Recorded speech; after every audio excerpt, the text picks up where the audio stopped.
Hello, this is Dave. Today I want to talk about what I consider to be the biggest lie of all. It's a subject I've been looking at for the last 6 months, and I've been pretty hesitant to talk about it because, it's a really controversial subject. Now, I stumbled across this completely by accident.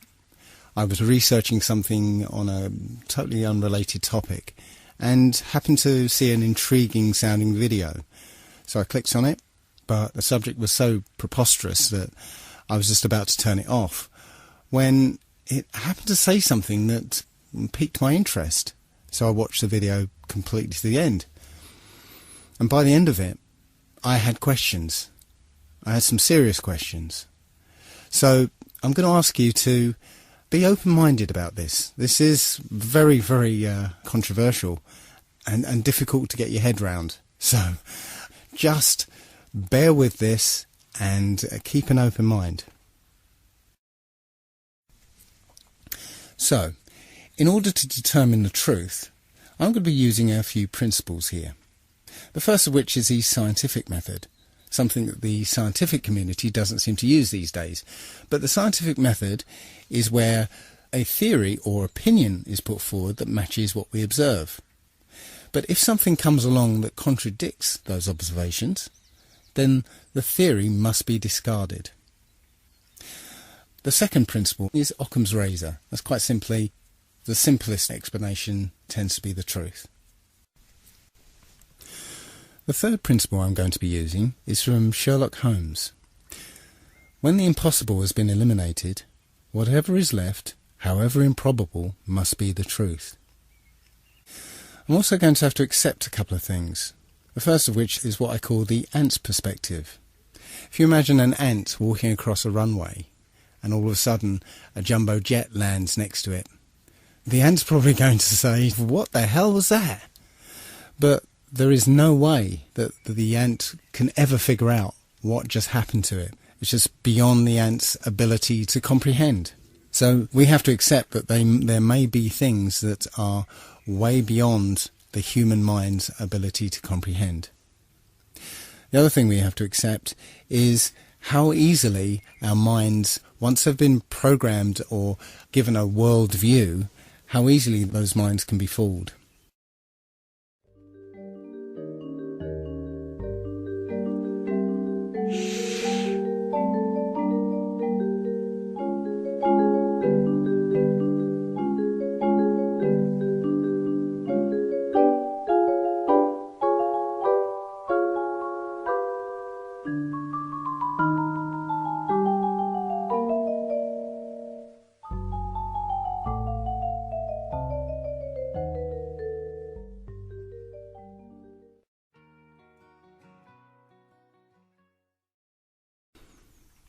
You started watching that video with a certain worldview.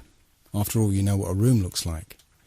But those preconceptions caused you to ignore some of the subtle cues that would have given the game away, such as the black rectangle underneath the chair, or the difference in colour between the cups, or even the strange angles of the picture on the wall. You believed a visual lie because your worldview was so powerful that it blinded you to any evidence that contradicted it. The other thing I'd like to mention at this point is how easily we can be fooled by two-dimensional imagery. We've been trained and conditioned to suspend disbelief when we see certain two-dimensional imagery, such as photographs. A photograph is not reality. It's a photograph. And photographs can be altered and manipulated. Video is not reality. And here's some examples of that.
Pretty realistic stuff. Point is, you can't automatically trust any two-dimensional imagery or media that's presented to you by the establishment. So let's get down to it then, shall we? This is apparently the truth of our world. We live on a spherical planet called Earth, spinning at 1,000 miles an hour on a 23.4 degree tilt. Now, I always thought it was 23.5 degrees, but as I researched into this, I found it was actually 23.4. That's 23.4 degrees away from vertical. Funnily enough, that leaves 66.6 degrees away from the horizontal. Interesting. So anyway, we're orbiting an ordinary star that is apparently 93 million miles away. The Sun itself is embedded in a galaxy of 100 billion stars, and that galaxy is one of trillions and trillions in an infinite and expanding void. And in the midst of that void, we are just an insignificant and unimportant microbe that arrived here by accident, that's crawling around on this speck of dust. Now, I know what you're thinking. Oh dear, he's turned into one of those flat earther people. But if you've ever discovered the truth behind all those things that have been labelled as conspiracy theories, you've been willing to set aside your preconceptions of the world to be able to accept a new and often terrifying version. This is no different, so please bear with me. The first thing that people will automatically say is, of course we live on a spherical Earth. We've got the photographic evidence, don't we? Well, strangely enough, when you try and search for a picture of Earth from space, you'll find surprisingly few of them. In fact, all of them, including this one, this is from NASA, it's called the Big Blue Marble. All of them are composites. NASA will freely admit to them being composite images or CGI or Photoshop. There's only one image that NASA will claim was shot from space, and it's this one. It's apparently shot from Apollo 17. But all of these images have problems. First of all, the scientist will tell you that because the Earth is spinning, centrifugal forces will force the equator to bulge out as it's spinning. So the Earth is more of an oblate spheroid. But, funnily enough, all the images from space, supposedly, are perfect spheres. Also, one thing I noticed is that the colours of continents and the sea itself, they're very vivid. Now, when you look at anything at a distance, maybe if you look at some hills at the distance of 3 or 4 miles, you'll see that the colours are kind of washed out somewhat because of the atmosphere. If you see mountains further off in the distance, the dark colours are washed out even more because of the influence of the atmosphere. So how can it be that you get these very vivid, striking colours through miles of atmosphere? I can't explain it.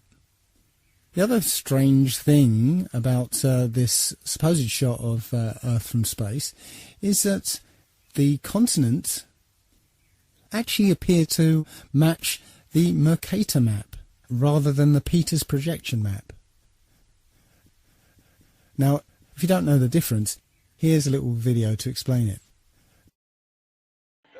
Should we begin? Yes.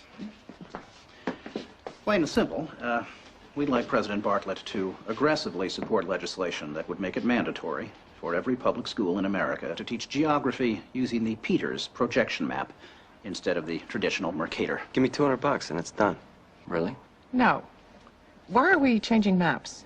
Because, CJ, the Mercator projection has fostered European imperialist attitudes for centuries and created an ethnic bias against the Third World. Really? The German cartographer, Mercator, originally designed this map in 1569 as a navigational tool for European sailors. The map enlarges areas at the poles to create straight lines of constant bearing or geographic direction. So it makes it easier to cross an ocean. But Yes. it distorts the relative size of nations and continents. Are you saying the map is wrong? Oh, dear, yes. Look at Greenland. Okay. Now look at Africa. Okay. The two land masses appear to be roughly the same size. Yes. Would it blow your mind if I told you that Africa is in reality 14 times larger? Yes? Here we have Europe, drawn considerably larger than South America. When it's 6.9 million square miles, South America is almost double the size of Europe's 3.8 million. Alaska appears 3 times as large as Mexico, when Mexico is larger by 0.1 million square miles. Germany appears in the middle of the map when it's in the northernmost quarter of the Earth. Wait. Relative size is one thing, but you're telling me that Germany isn't where we think it is? Nothing's where you think it is. Where is it? I'm glad you asked. The Peters projection. It has fidelity of axis. Fidelity of position. East-west lines are parallel and intersect north-south axes at right angles. What the hell is that? It's where you've been living this whole time. Should we continue? Uh-huh.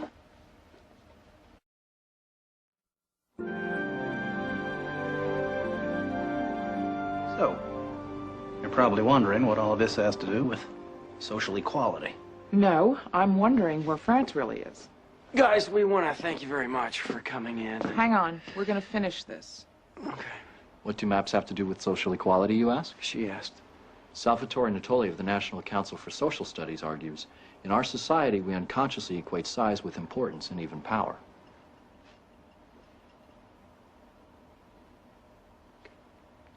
I'm going to check in on Toby. Go. These guys find Brigadoon on that map, you'll call me, right? Probably not. Okay. When third world countries are misrepresented, they're likely to be valued less. When Mercator maps exaggerate the importance of Western civilization, when the top of the map is given to the Northern Hemisphere and the bottom is given to the Southern, then people will tend to adopt top and bottom attitudes. But wait, where else could you put the Northern Hemisphere but on the top? On the bottom. How? Like this. Yeah, but you can't do that. Why not? Because it's freaking me out. So the Mercator map was designed as a navigational aid, but the Peters projection map is a more accurate rendering of what the continents look like. So why then do all the images of Earth from space show the Mercator map? I guess that's because that's what we're used to. Even the one image that is claimed to be an actual photograph of Earth from space is called into question, simply because of a film that was released accidentally by NASA of Apollo 11 faking the very first picture of Earth from space. So let's have a look at that video. An old reel received by mistake.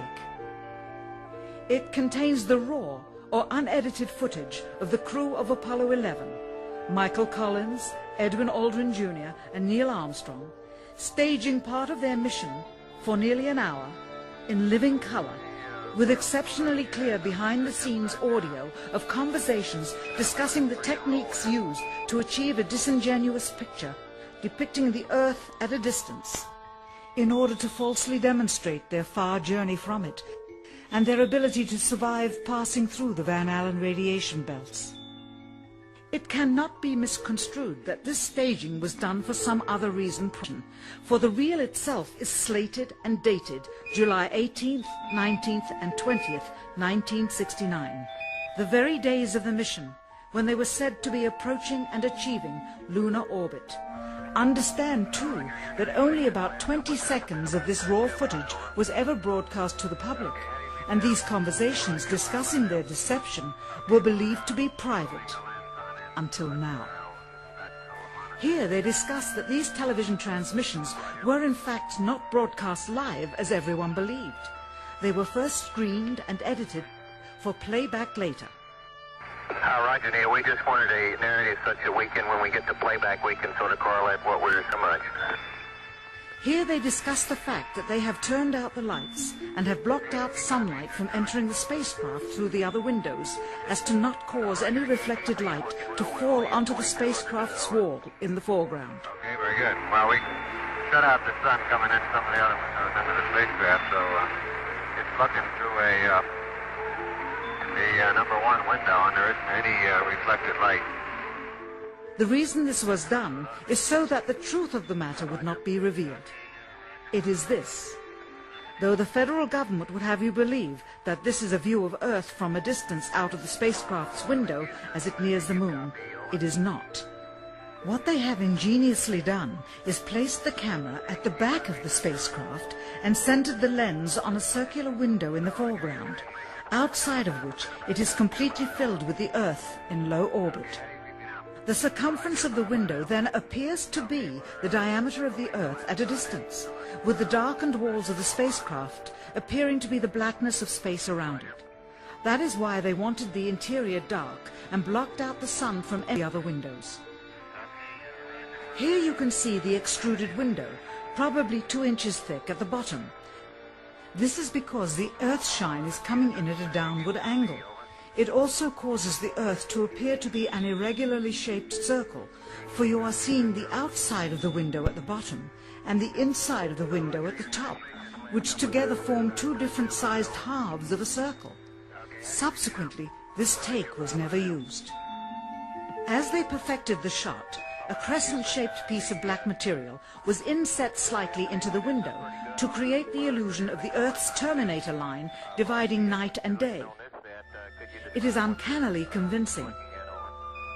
During this segment, intended to be edited and played back later for the worldwide television audience, dated July 18, 1969, Neil Armstrong condemns himself as he states that he is 130,000 miles out, or halfway to the moon, as the NASA flight log also states on this date, when he is in reality in low Earth orbit of a few hundred miles. Roger, Houston, Apollo 11. Calling in from about 130,000 miles out. Here, during another segment, also intended to air after review, Neil Armstrong falsely explains to the viewers how the shot is attained by putting the camera's lens to the window's glass, as it would have to be if they were the claimed distance away from the Earth. We only have one window that has a view of the Earth, and it's filled up with a TV camera. If the window was completely filled up with a TV camera, as he stated, then an astronaut's arm would not be able to get between the camera and the window, as it obviously does here in this outtake. South America becomes invisible just off beyond the Terminator or inside the shadow. You can also notice how the astronaut operating the camera reacted to the mistake by attempting to pan away from it. Blue cast. See white bands of major cloud formations across the Earth.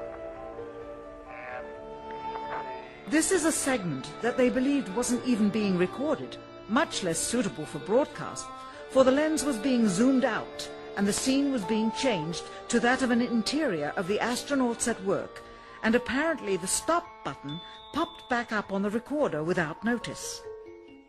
Here is the diffused work light that they used to see camera controls, but not throw light onto the spacecraft's wall. Here they remove part of the crescent insert.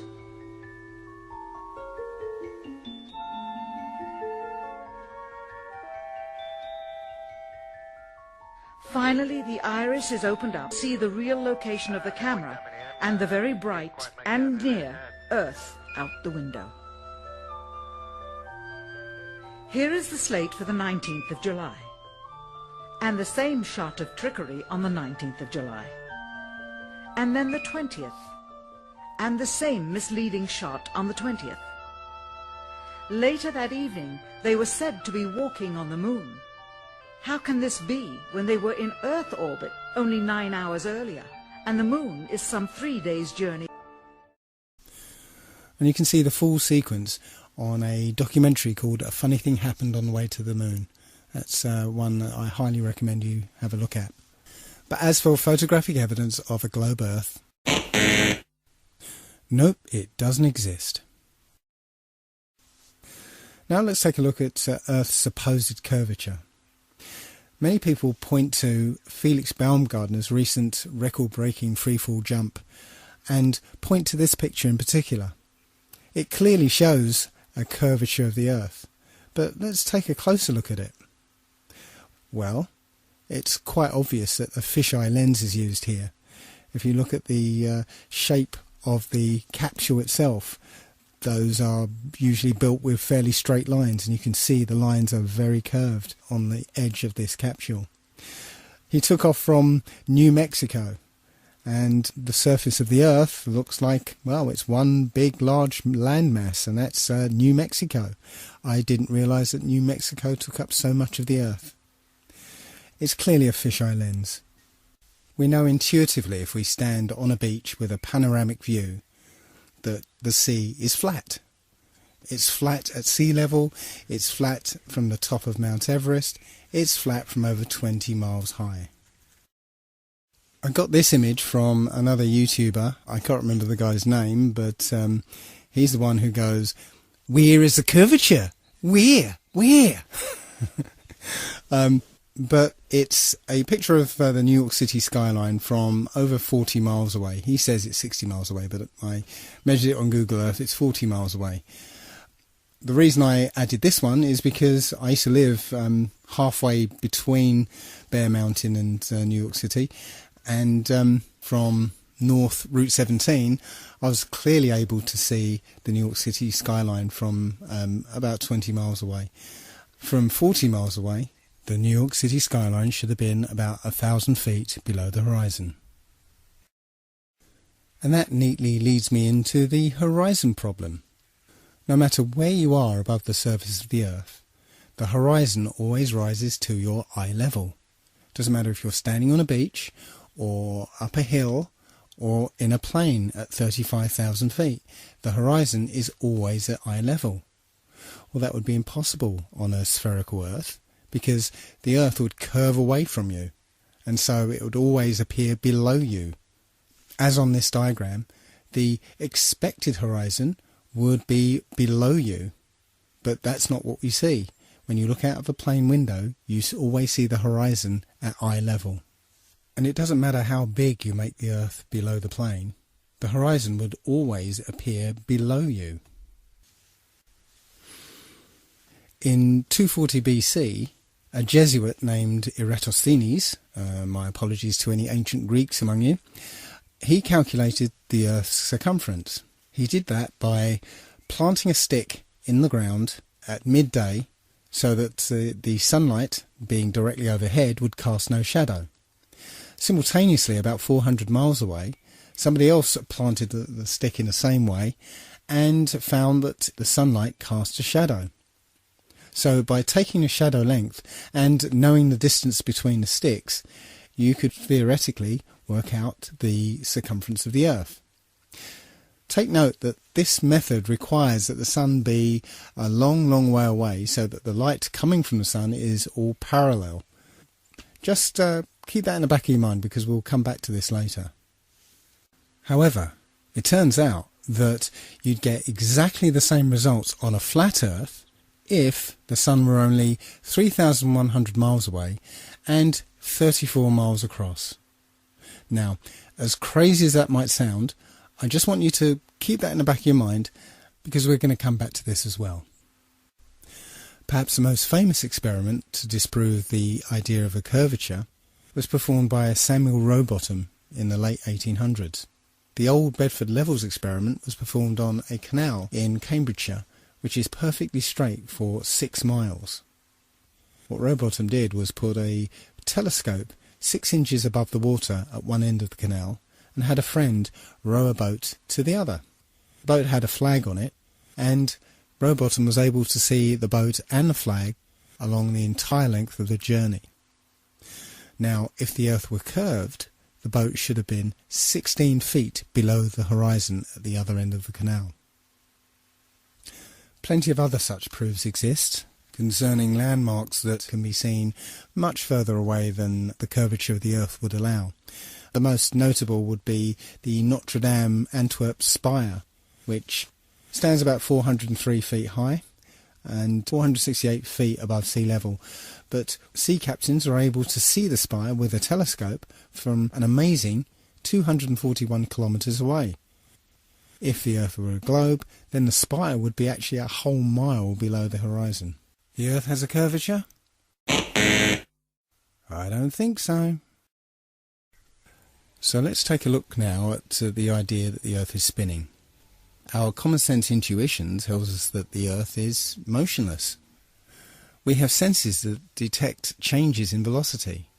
Why is it then, if you've, say, always lived in England, where the velocity of the Earth there is something around, I think it's 700 miles an hour, and you get on a plane and fly down to the equator, where it's actually spinning at over 1,000 miles an hour, why is it that you don't feel dizzy and notice the change in velocity? Well, we'll ignore that. There are many theories that supposedly show that the Earth is spinning. But I want to concentrate on one such theory, which is that the motion of the stars prove that the Earth is spinning. This theory proposes that the stars are static, fixed and unchanging, and it's the Earth that's spinning around at 1,000 miles an hour, and that the axis of spin is pointing at a particular star called Polaris, the pole star. So, from an observer on the Earth, it appears that the stars are spinning around the star Polaris. Now, Polaris is something like 2 quadrillion miles away, and as far as we know, the polar axis has always pointed at Polaris.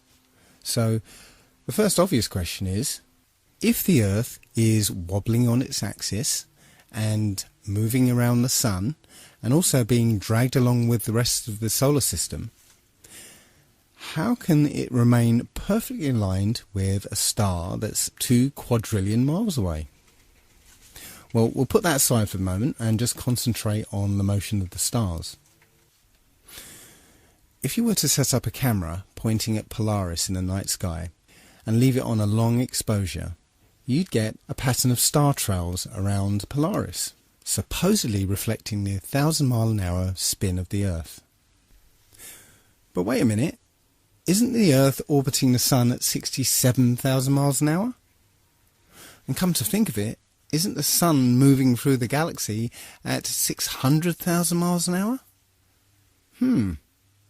Then why is it the only motion we see is the slowest one, when the orbit around the Sun is 67 times faster than the supposed spin of the Earth, and the motion of the Sun, dragging the solar system behind it, is 600 times faster than the spinning of the Earth?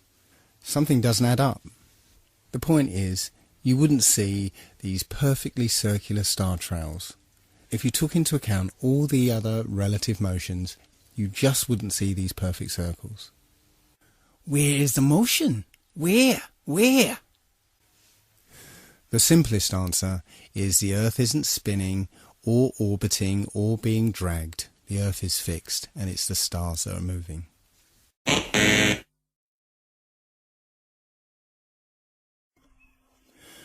So now let's turn our attention to the Sun. What do you think is wrong with this picture? Any idea? Well, take a look at the angle of the rays. If the Sun was 93 million miles away, as I show in this diagram, well, actually I can't really show 93 million miles to scale here, because if it was, the Earth would be probably in the next town. Point is that at that kind of distance, all the light rays from the Sun would be parallel near enough. And, if you recall, Eratosthenes' calculation of the circumference of the Earth actually depends on the light being parallel from the Sun. So, when the light shines through broken cloud, it would hit the ground parallel rather than at this kind of angle. So, if you're able to measure the angle of these sun rays, you can basically, with a bit of simple geometry, figure out exactly how high the Sun is. And that turns out to be about 3,100 miles. And if you were going to try and hide this information, that the Sun is actually very close, perhaps you'd encode it in symbol. Does this look familiar? There are quite a few videos like this one, where people send up their video cameras on weather balloons. One thing to note is where you can see a hot spot on the clouds directly under the sun, like here. You see it? Directly under the sun is a hot spot. Now, that would be impossible if the sun was 93 million miles away.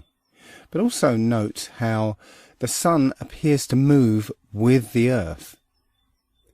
As the camera rocks about, you'll see the sun moving around with the Earth. Now again, if the sun was 93 million miles away, you wouldn't see that. Just like if you were on a speeding train, the trees next to the track will whiz past you, but the mountains in the distance would, well, they'd hardly move. And if the sun was behind those mountains, the sun wouldn't move at all. So just like in this diagram, you can see there's a sun a long, long way off and a sun that's directly above the kind of landscape. And as the camera is simulated to move here, you can see that the closer sun is moving with the simulated Earth here. But the one further away moves as if it was further away. You can see it hardly moves in relation to the Earth. Again, that's not what we see in these videos. The sun appears to be directly above the flat Earth. In the flat Earth model, the sun rotates around us and only appears to rise and set because of the way our vision works. We see in perspective. That is, the horizon is at our eye level, and as things recede from us, they tend to converge to the centre of that horizon line, to a place that's known as the vanishing point. Just as if you were standing at the end of a very long corridor, you would see that the walls would appear to converge. The floor would appear to rise up to meet the horizon, and the ceiling would also appear to move downwards. Of course, the walls and the ceiling are all parallel to each other, so they don't actually move anywhere, but it would just appear that way. And anything that lies beyond the vanishing point is effectively invisible to us. It's beyond the limit of our vision. The clouds in this picture are all at the same height, but the further they are away from you, the lower down in the sky they appear to be. And similarly, the further away the cloud shadows are on the ground, the higher up they appear to be. Now, try and watch the following video without the preconception that the sun rises and sets, but rather moves closer to you and then moves further away.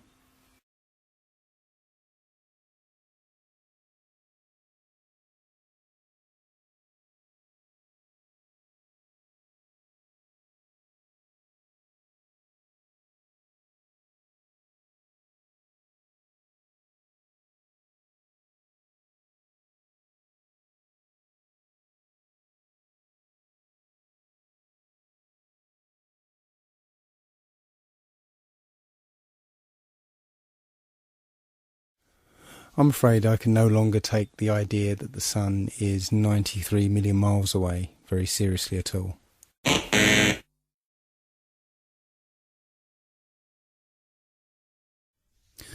So now let's turn our attention to the moon. Many of us have seen the moon appear full at various times throughout the day, as in this picture. But how can that happen? If you're standing at point C, then it's the middle of the night. Full moon, no problem. And if you're standing at point A, it's early in the morning. Certainly if you stare back at the moon in the night sky, then yes, you can see a full moon. But if you're standing at point B, which is midday, that is, the sun is directly overhead, then there isn't anywhere that the moon can be that will allow you to see it as full, because the sun will be illuminating the side of the moon that is facing away from you. So the best you'll be able to see is a sliver of the moon. Think about it next time you see the full moon during the day. Every month the moon goes through 8 distinct phases. Always the same 8, always the same order. supposedly because of a relationship between the position of the moon relative to the position of the Earth and the Sun. So let's say it's December, and throughout the month we see the normal 8 phases of the moon. But what happens when it's June and the Earth is supposedly on the other side of the Sun? Shouldn't the phases be reversed? That's not what we see. We see the same 8 phases in the same order. We are told that the moon is also spherical, but when we look at the moon, it seems to be lit uniformly over its entire surface. But if it was a sphere reflecting the sun, then that curved surface would display a highlight, and then that light would drop off as it went round the surface. But that's not what we see. The entire moon is lit uniformly. The quality of the light from the moon is completely different from the sun's light. The sun's light is hot, and it's shifted towards the yellow part of the spectrum, whereas the light from the moon is cold and more silvery. Heat is essentially infrared light. So in order for the moon to absorb the heat from the sun and not reflect it, it would have to be a deep green colour to absorb the infrared. So unless the moon is made out of green cheese, it is not reflecting the sun's light. It appears that the moon is not a sphere and it's not reflecting the sun. It is self-luminous. Also, we should be able to see a slightly different view of the moon depending on where on the globe Earth we happen to be. But this is not what we see. It doesn't matter where we are on Earth, we always seem to see the same view of the moon. Now, my friend Nolan pointed out that this is obviously a very exaggerated picture. The moon is supposedly 30 Earth diameters away from the Earth itself. But even so, that difference in position should give you a slight difference from point A to point B. But again, that's not what we see. So apparently the moon is 238,000 miles away. But if you just put that aside for a second and just look at the moon, perhaps you'll notice this. In this example, only the clouds close to the moon are lit up, not the clouds further away. That indicates that the moon is much, much closer than we've been told. Because if the moon were 238,000 miles away, then all the clouds should be illuminated, not just the ones closest to it. And here's an example of a schoolboy mistake. This is a famous picture from Apollo 8, which is entitled Earthrise. It was taken from above the moon's surface, looking back at the Earth. The only problem is, the Earth appears the same size as the moon appears from the Earth. But the Earth is 4 times the size of the moon. So it should have looked like this. Somebody screwed up. Now, there will be some people who still think we went to the moon. I can't believe that there are still people who think that 1969 technology went over 400,000 miles, managed to navigate to the moon using computers that were orders of magnitude less powerful than the first iPhone, passing through the immensely hazardous Van Allen radiation belts, which, by the way, NASA cannot figure out how to get through today, somehow landed on the moon, spent a delightful few days planting flags, playing golf, riding around on dune buggies, and then took off, or rather levitated off the lunar surface, only briefly nipping back to pick up the person operating the camera, and returned safely. And not just once, but 7 times.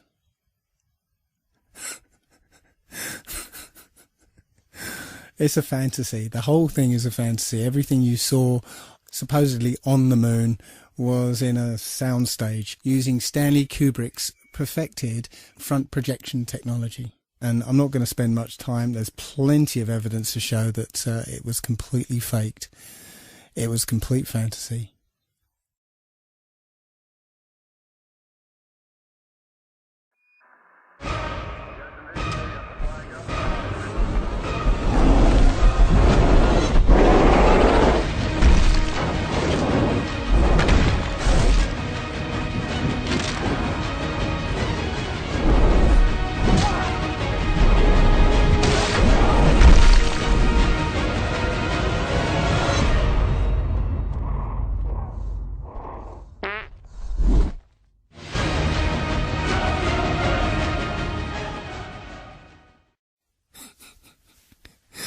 Sorry, couldn't resist it.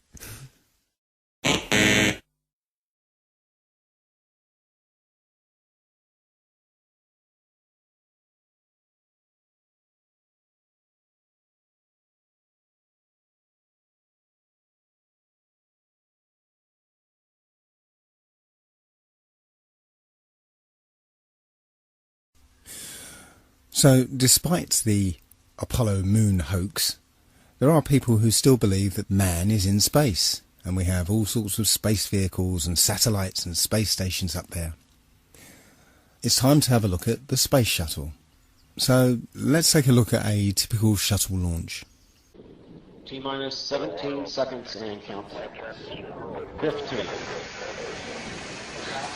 12, 11, 10, 9, 8, 7, 6, 5, start, 2, 1, boost ignition, and liftoff of the Space Shuttle Discovery, returning to the space station, paving the way for future missions beyond.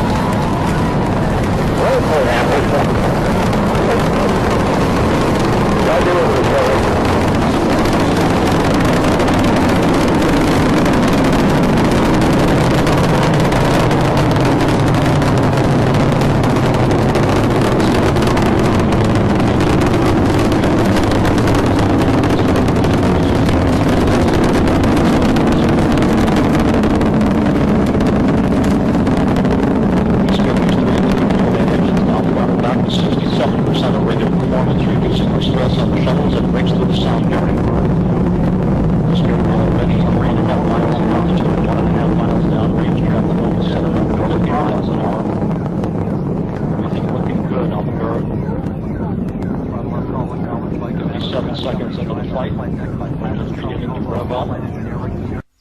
Now, I'd like to stop it there for a moment because I'd like to draw your attention to the shuttle's trajectory. Now, as a kid, I often wondered why it was that all rockets and space shuttle launches, they never ever went straight up. They always curved off to one side. Now, I remember being told at the time that it's because the Earth is spinning and the rocket is actually still going straight up, but from our point of view, we're just spinning away from it, so it looks curved. Well, you can't have it both ways. If that's the case, then when we jump into the air, we should land about a kilometre to the west. So you can't have it both ways. The quickest way into orbit would be straight up. Going horizontal would be the long way round. Let's continue.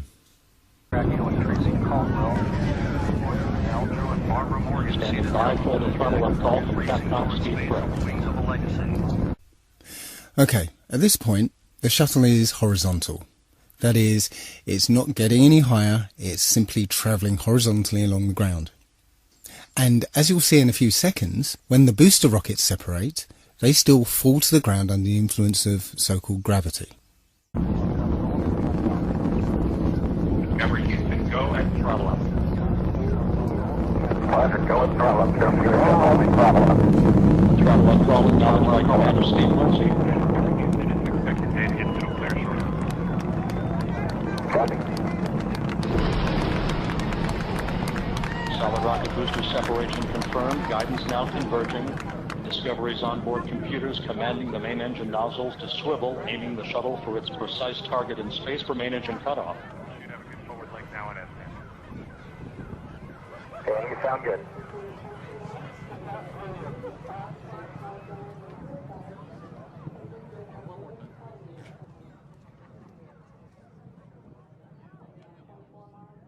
Discovery, Houston, negative return.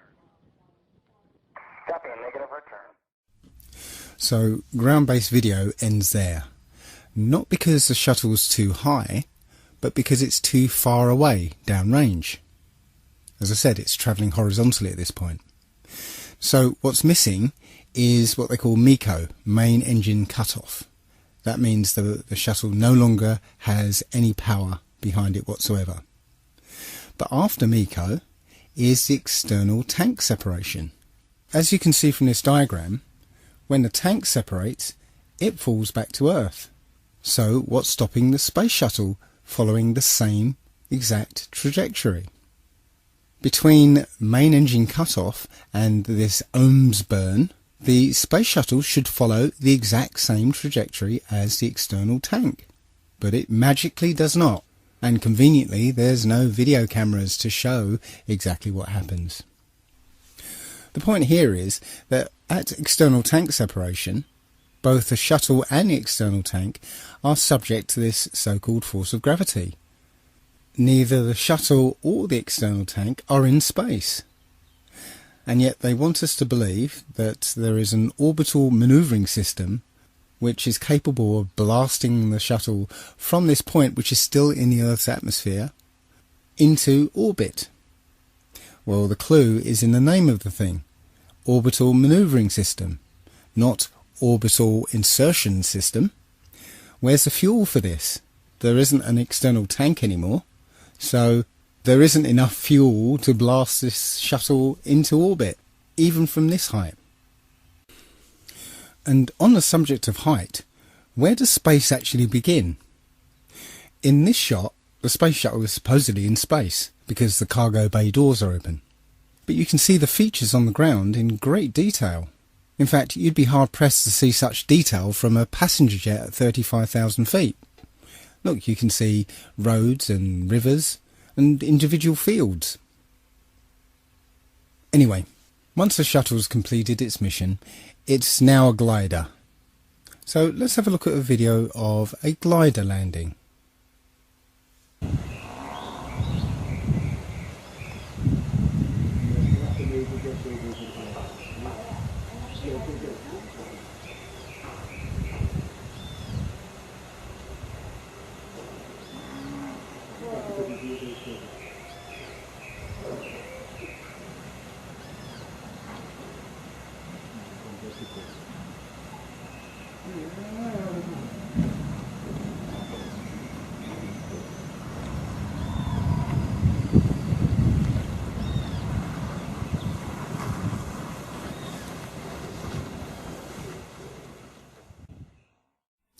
Now let's take a look at NASA's glider landing, and pay particular attention to the sound of non-existent jet engines powering down after landing.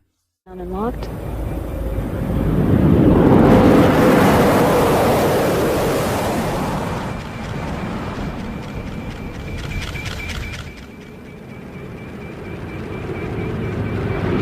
Main gear touchdown.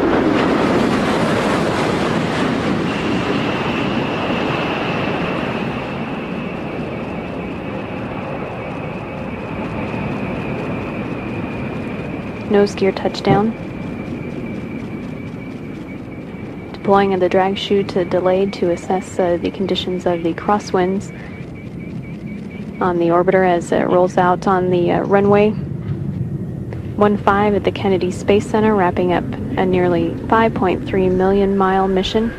Endeavour returning the first educator mission specialist Barbara Morgan to Earth to begin the next step in her journey to inspire future generations to explore, learn, and build a better future.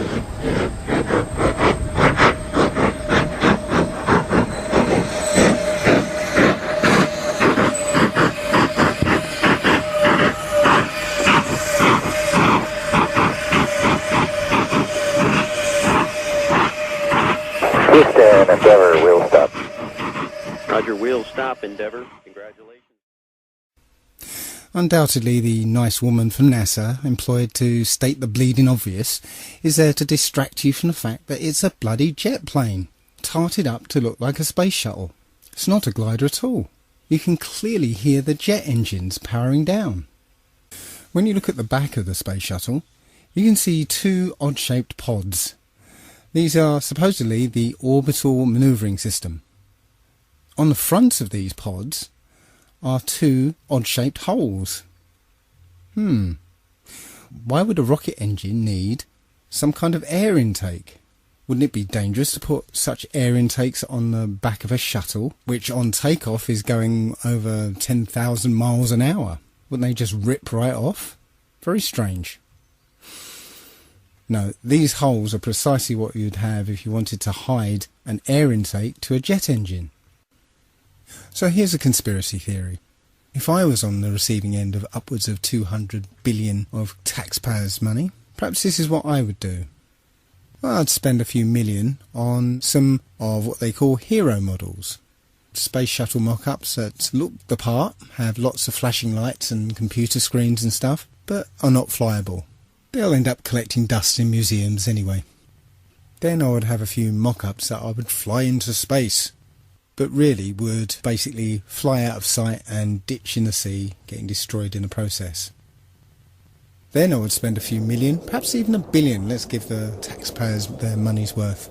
Perhaps I'll spend $1 billion or so on developing a plane that looks like the space shuttle. There you go, job done.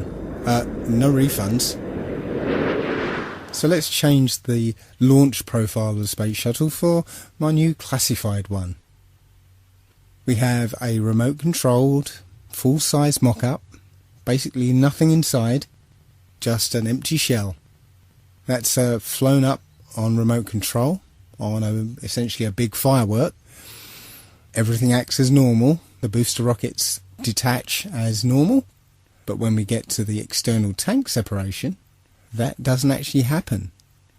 What actually happens is the tank and the shuttle fall back to Earth, where they ditch in the sea and get destroyed in the process.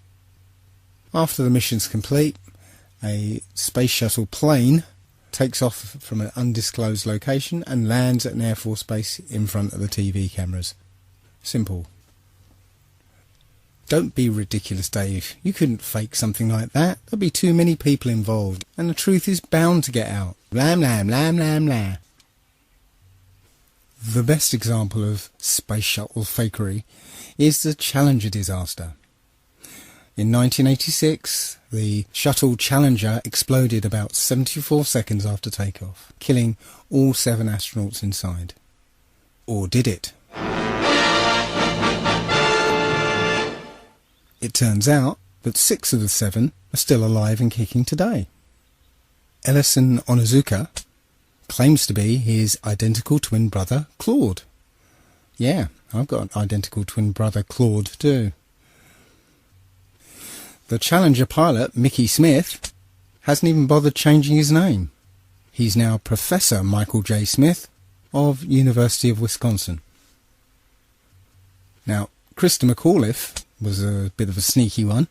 She was the Challenger payload specialist, quite famous for being a teacher.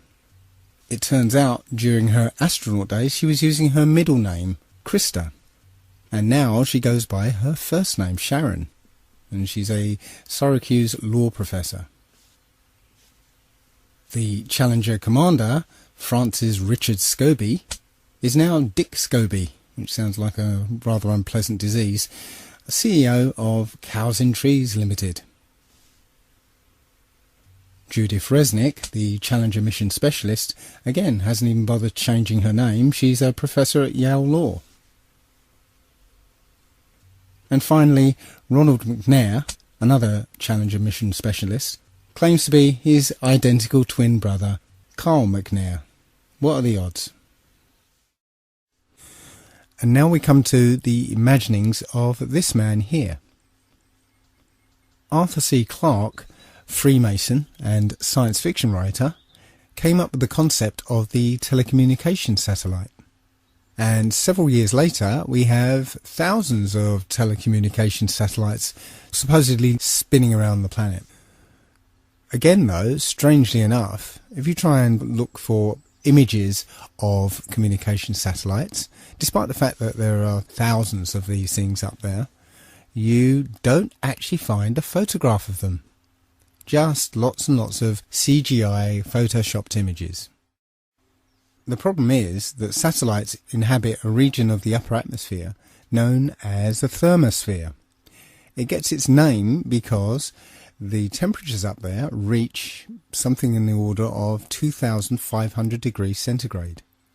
This is a source of some confusion.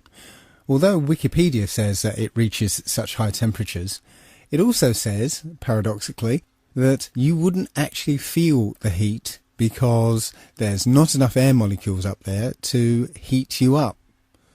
Yeah, right. Doesn't quite work like that. The vacuum of space is actually a perfect insulator, which is why we use a vacuum barrier in thermos flasks. The heat from the inside cannot be conducted or convected to the outside. The sun's radiation does not actually heat space up. As I said, the vacuum is a perfect insulator. The sun's radiation traverses space until it hits some object. And when it does, that object absorbs the heat and the temperature rises and keeps rising. And without an atmosphere to conduct or convect the heat away, the temperature will rise up to and over 2,500 degrees. So the Hubble telescope, for instance, would look something like this. All the satellites and the Space Shuttle and the International Space Station, they would all be molten slabs of metal spinning around in orbit. But let's put that aside for a moment. There are supposedly between 25,000 and 50,000 satellites in orbit. But let's have a look at some videos supposedly from the International Space Station.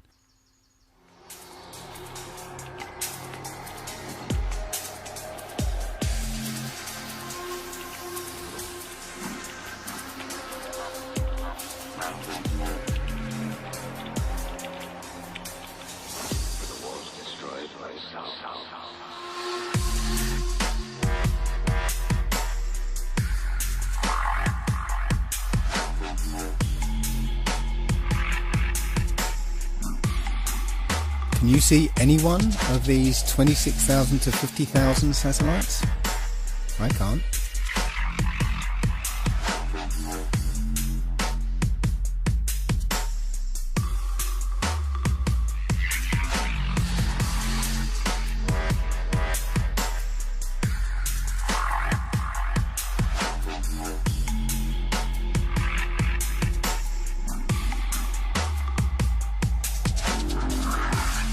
Commands a substantial view over the Earth's surface, and yet you don't see a single satellite.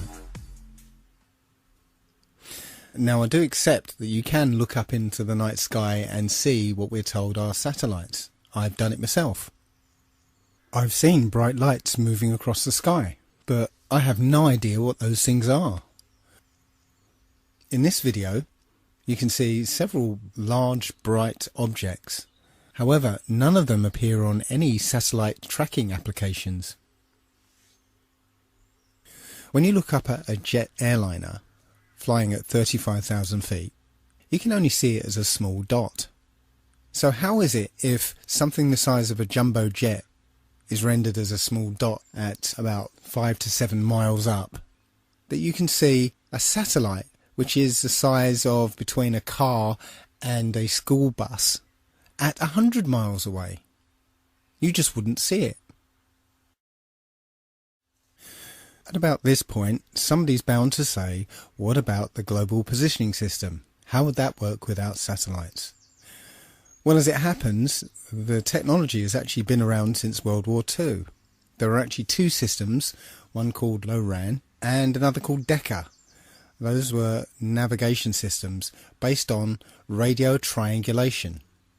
Now, the GPS systems that we're used to now are basically the same systems, just improved with a new computer interface. Similarly, the international telephone traffic that's supposedly handled by satellites are handled by undersea fibre optic cables. Shortwave radio can also span large distances and also be bounced off the ionosphere. So, in the absence of any hard physical evidence, I submit that satellites are just a work of fiction and another way that NASA and the US military managed to con the American public out of billions of dollars. So let's turn our attention to the International Space Station. This is one of those occasions where we can't really trust two-dimensional media, because all we have is images and video that supposedly prove that there's an International Space Station up there and it's been manned since 1999. One of the most visible indications that there are people up in space inside the International Space Station is that they're in zero gravity. However, NASA has an aircraft known as the Vomit Comet, And when this aircraft takes a certain flight path, the people inside feel weightlessness.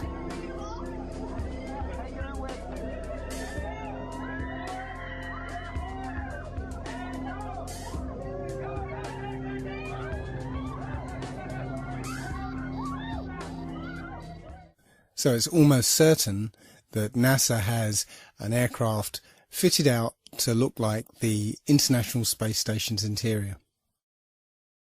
Now take a look at this. Hello, Katie. Notice how suddenly, as she starts to wave, she floats out of control. This is so cool, isn't it? Hey, Katie, I want to welcome aboard the space This station. is Leah. Look at this. Wow. The same thing happens here. As the plane starts its zero-G dive, the people start to spontaneously float upwards. The other problem with this technique is that this aircraft can only simulate zero gravity in 45-second to a minute bursts. So NASA employs many little tricks here to simulate weightlessness. None of their footage is live, it's all pre-recorded and edited, so plenty of scope there to use some of the cinematic tricks that we're used to, like harnesses and wires that are edited out later with CGI. But here we can see one of the tricks they use to maintain continuity between periods of weightlessness. Take a look at this woman's hair. Doesn't it look a bit strange to you? Look how it seems to spring back into place. We're led to believe that this is an effect of weightlessness, that the hair will just sort of float around. But it doesn't quite seem natural, does it? Here's video from the Vomit Comet again. Watch the way this woman's hair flows as she moves.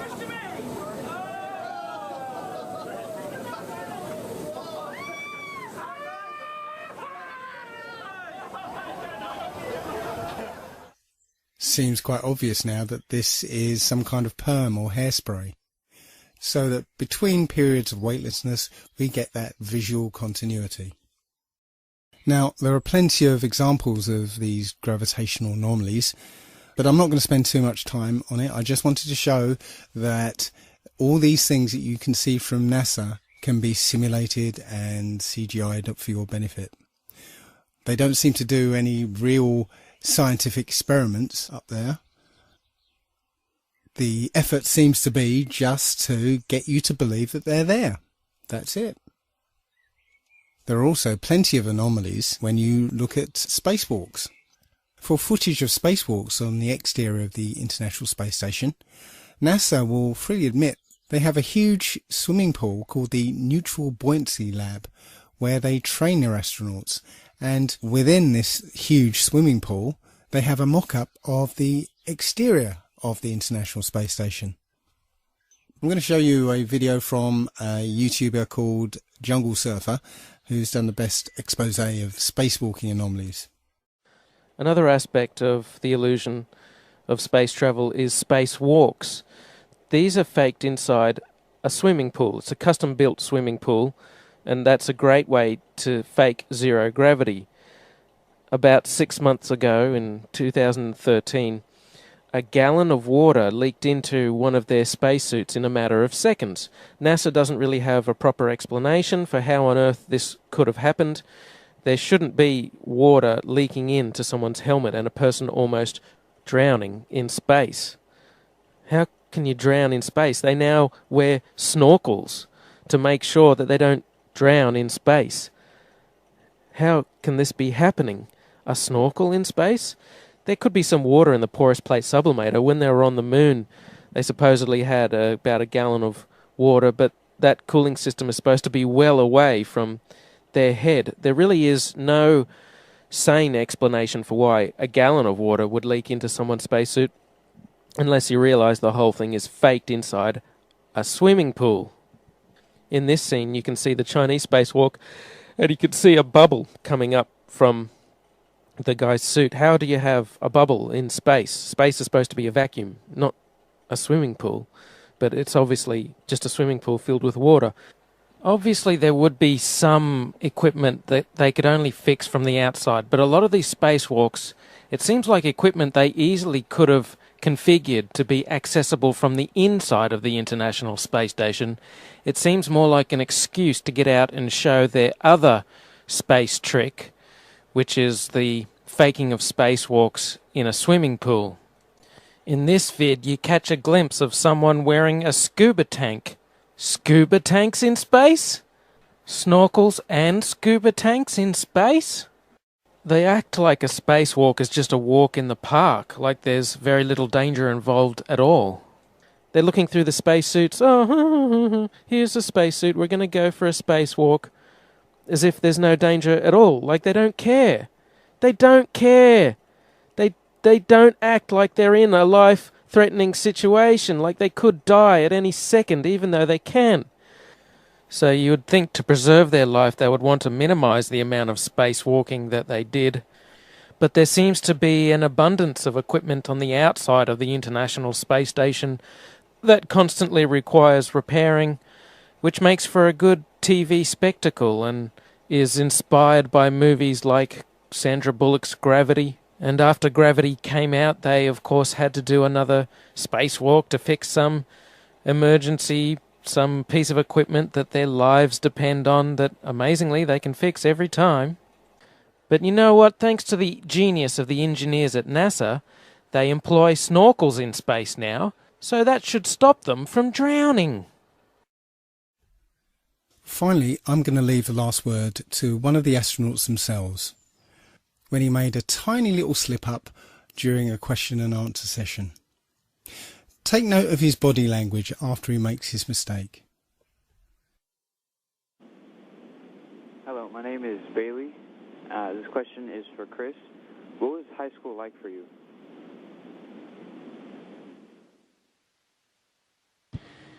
Well, it was the 1980s, so the music was different, the hairstyle was different, the clothes we wore were different than today, but probably in 5 or 10 years it'll be the same. And in school, I was just like you, probably all of you there. I tried my best. I didn't always succeed, didn't always do well, but I put my best effort into school. Math and science were kind of my favorite subject. I didn't really like English and reading too much, but I've since grown out of that, and I enjoy reading now. And I played a lot of sports. And all of that happened in a little town called York, Maine, across the United States from where we're talking to you right now. Whoops.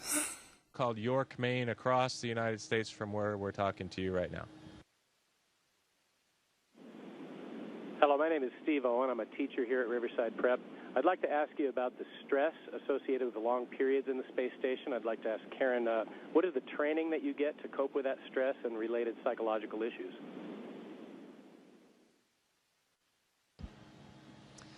Well, for psychological issues, actually, when we are selected as astronauts, we go through quite a vigorous psychological screening process. You certainly don't want somebody who comes up here and has a breakdown or is claustrophobic.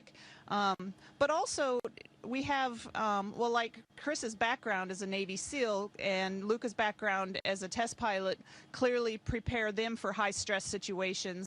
I could also argue that going through the process of getting a PhD can be a high-stress thing as well. And so, generally, when people get to the point where they're applying for this job, they've been through several things in their life that are high stress and have proven that they can handle.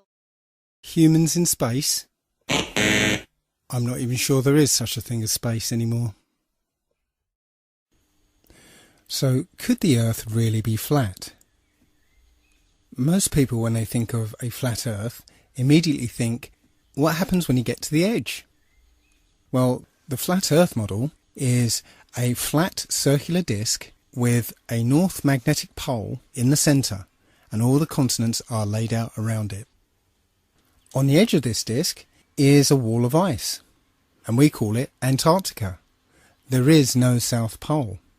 That's why you can't fall off the flat Earth. The wall of ice keeps the oceans in and stops you from reaching the edge. Strangely enough, the only other place that this model is used is in the United Nations logo. Looks like they know something that we don't. As you can see on the UN logo, the Flat Earth map is overlaid with a grid. And that grid divides the Earth into 33 sections. And also, there's no Antarctica on this map. It's almost as if that grid were like bars, like a cell, locking us away from Antarctica, which is precisely what they're doing. The United Nations countries are all signatories to the Antarctica Treaty, which basically bans anybody from going to Antarctica.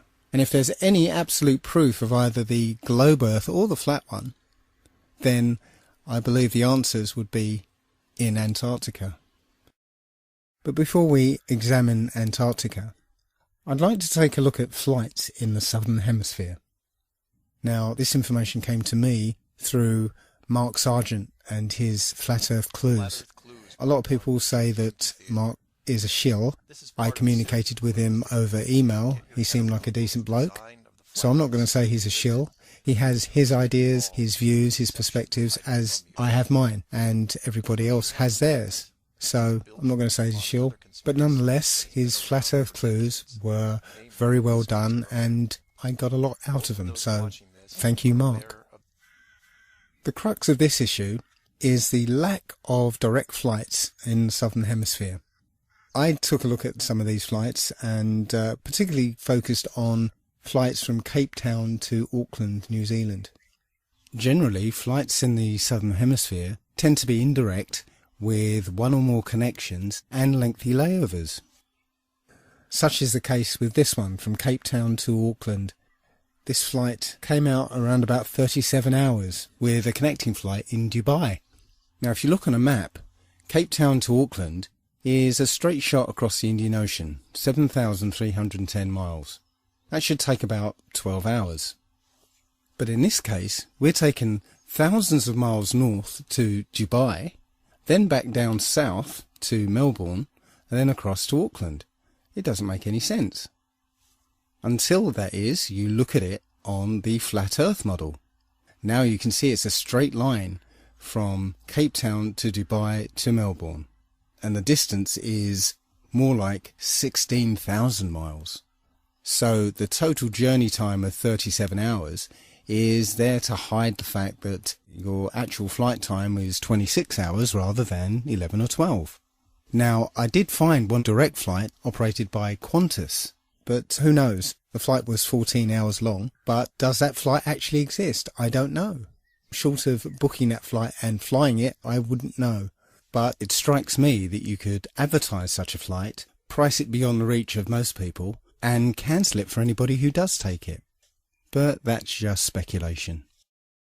Now, the GPS system would obviously show up any anomalies in the flight plan, but it seems they've found a very simple way of getting around that problem, and that is switching off GPS tracking for all flights in the Southern Hemisphere.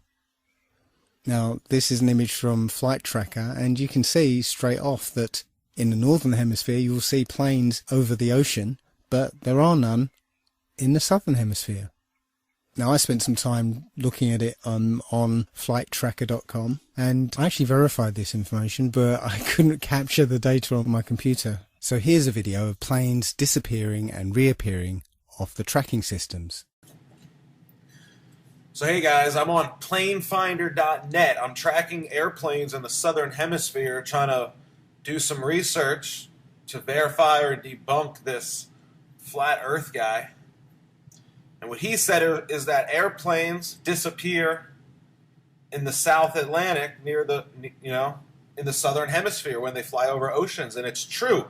I was tracking a British Airways flight from Buenos Aires to London, and I was tracking, and then it disappeared. And then I clicked on this plane right here, Qatar.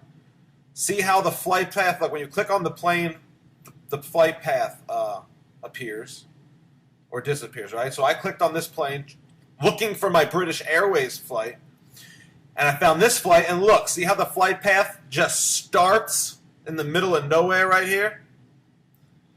His flight path starts in the middle of nowhere. That's because what they do with flights in the southern hemisphere is they disappear them. They turn off the GPS over the ocean, and then they reappear the flights about an hour before landing. And that's exactly what the flat earth guys said they do. And that's exactly what they're doing. This guy's going to Rome. Okay. So this is a pretty good flight to track because he's going all the way to Europe. So I just clicked on this flight, same thing. This guy, we should have saw him before when we were tracking the other plane and when we were tracking this plane that's heading to Rome. But this guy, when we were tracking the plane headed to Rome, he wasn't even on the map. He's coming from Abu Dhabi. It's in the Middle East. He's been in the air for what, 12, 13, 14, 15 hours? He's been in the air for 7,000 miles, and we're just picking him up right here. We're just picking him up in the middle of nowhere.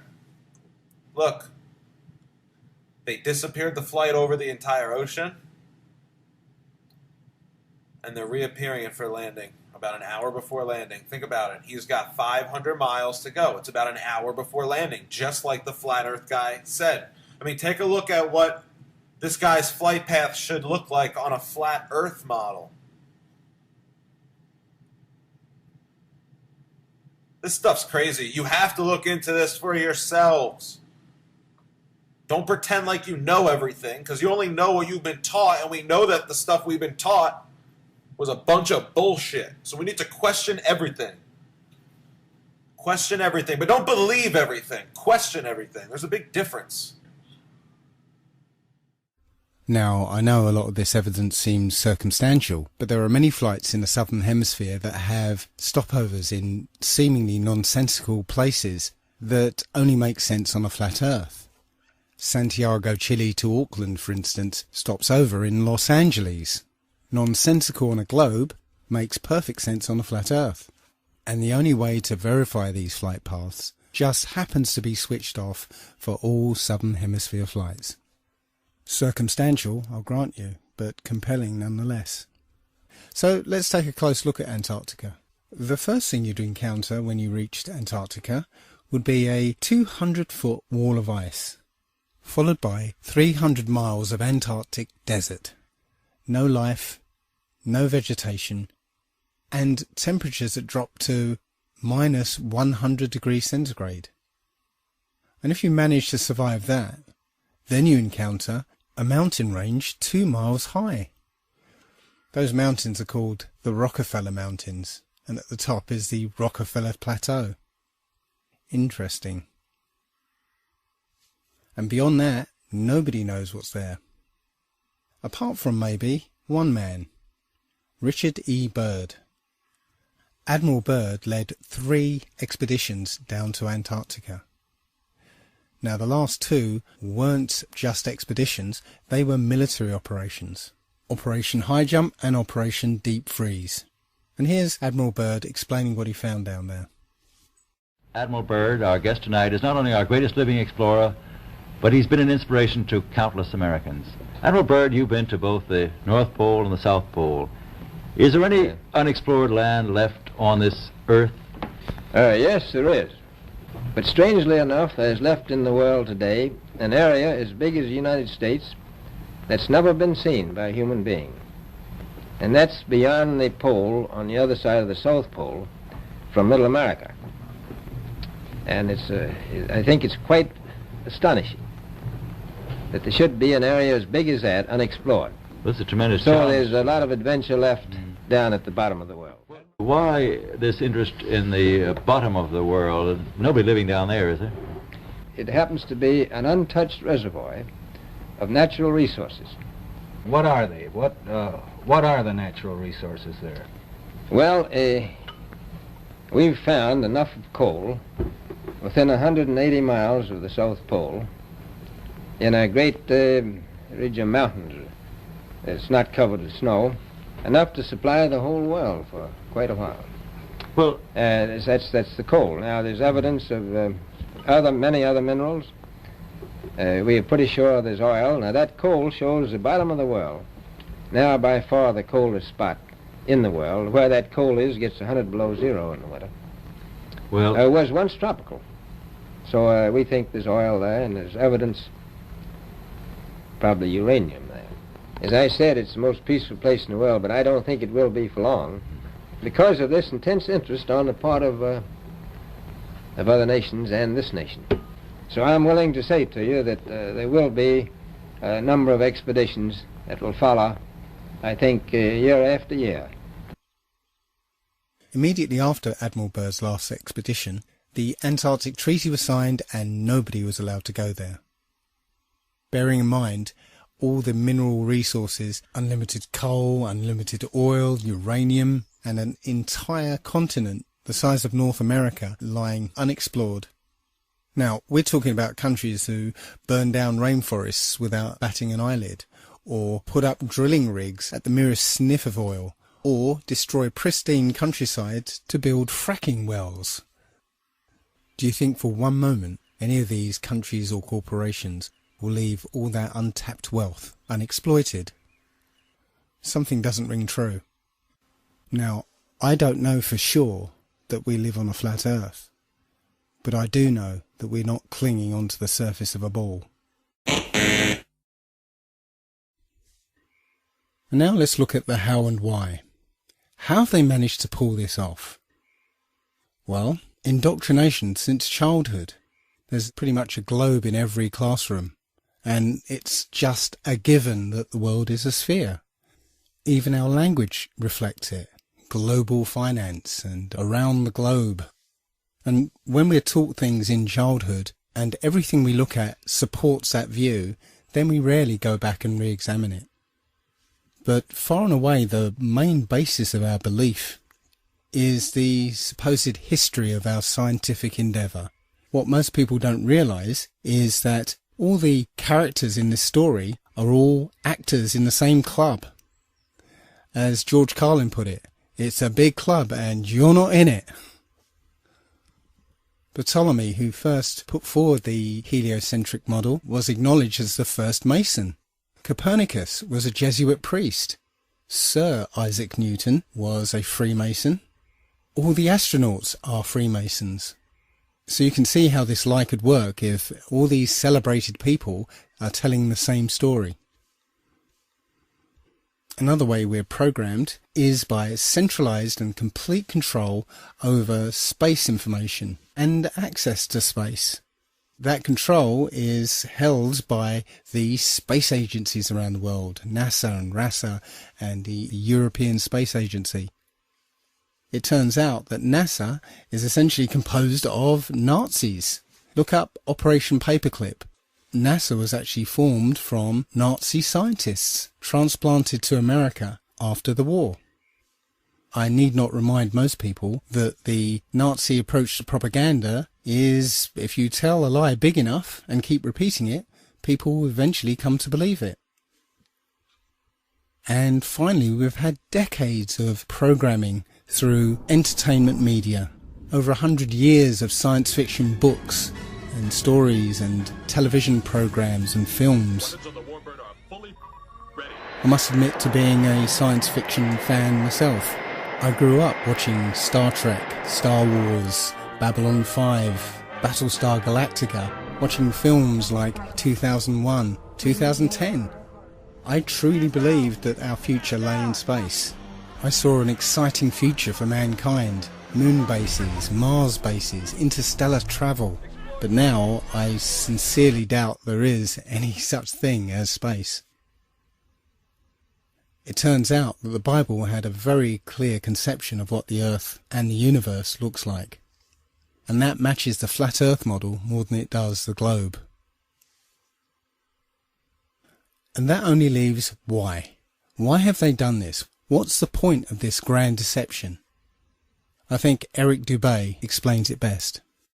right. Yeah, I mean, our eyes and experience tell us the Earth is flat and motionless, and everything in the sky revolves around us. But when we cease to believe our own eyes and experience, we have to prostrate ourselves at the feet of these very pseudoscientists who are blinding us, treat them as experts, astronomical priests who have special knowledge only they can access, like the Hubble telescope. So by brainwashing us of something so gigantic and fundamental, it actually makes every other kind of lesser indoctrination a piece of cake. Earth being the flat, fixed center of the universe around which everything in the heavens revolves gives a special importance and significance not only to Earth, but to us humans, the most intelligent among the intelligent designers' designs. By turning Earth into a spinning ball thrown around the sun and shot through infinite space from a godless Big Bang, they turn humanity into a random, meaningless, purposeless accident of a blind, dumb universe. So it's like trauma-based mind control, beating the divinity out of us with their mental manipulations. People are always asking, why do they do this?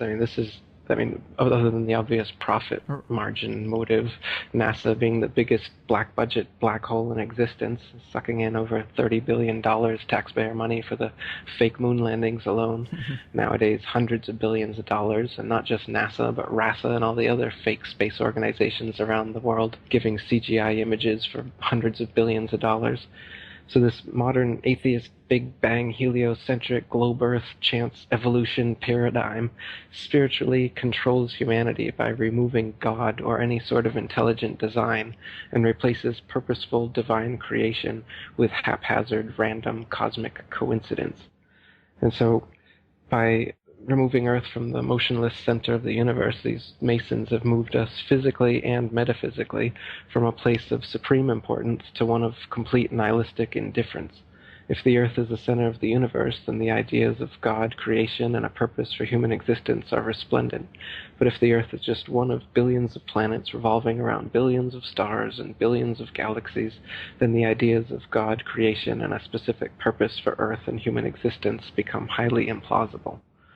So by surreptitiously indoctrinating us into their scientific materialist sun worship, not only do we lose faith in anything beyond the material, we gain absolute faith in materiality, superficiality, status, selfishness, hedonism, and consumerism.